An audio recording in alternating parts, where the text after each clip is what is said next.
I became a veterinarian because I was so in love with my dog when I was a kid. I fell for that dog like a ton of bricks. It's hard not to love the lab. Big, friendly, full of life. They're called the Labrador, but actually they come from Newfoundland. Yeah, Newfoundland.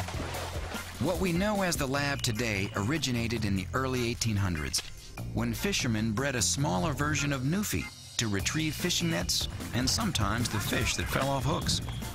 They created a dog who loved to swim, had great stamina, and had strong haunches to leap dramatically into the water. The record is 27 feet. The breeders couldn't name the new dog Newfoundland. That name was taken. So the dog was named for the sea they worked in, Labrador. From there, they were brought to England, and the breed, as we know it today, was developed. Leading off the list, like all retrievers, the Lab has webbed paws. These natural flippers make him one of the strongest canine swimmers around. The second trait is an otter-like tail. Thick at the base and strong, it acts like a rudder in the water. Number 3 is a layered, slightly oily coat that keeps them warm, helps them float, and is also drip dry. Labs come in 3 bold colors. Black is the most common and the most successful in competitions. Yellow's next, and it's the most popular for labs working as police dogs. Chocolate is the rarest. There's a misconception that people think that black labs come from black labs and chocolates just come from chocolates, but you can have all 3 colors in a litter. The 4th trait bred into labs is what dog experts call a soft mouth. A well-trained lab can carry an egg in its mouth without cracking the shell. And then there's that 5th special trait, their unique ability to learn. So you don't have to be the best trainer in the world. You just need to be making an effort, and the dog will meet you halfway and try to do the rest. That's it.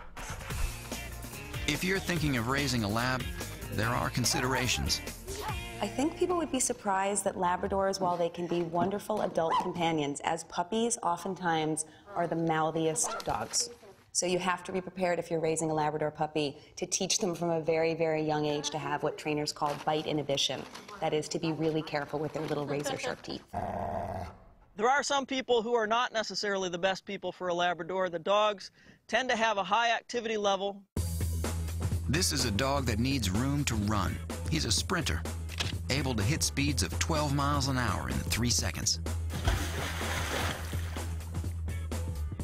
But labs aren't quite super dogs. While robust, the lab is prone to several ailments. One of the best known is a problem of the hip called dysplasia. It's caused by an abnormal formation in the hip. It leads to a loss of cartilage and pain. Labs are also susceptible to a genetic eye defect called retinal dysplasia, which causes blind spots. And like most athletes, labs have problems with knees and elbows. The Labrador Retriever could be the most versatile breed of dog in the world. Life expectancy is 12 to 13 years. Labs as a breed tend to be pretty healthy dogs, but there are some issues that they're prone to on a genetic basis. Grooming is minimal, but they shed moderately in the spring and fall. They are athletes who adapt well to cold environments.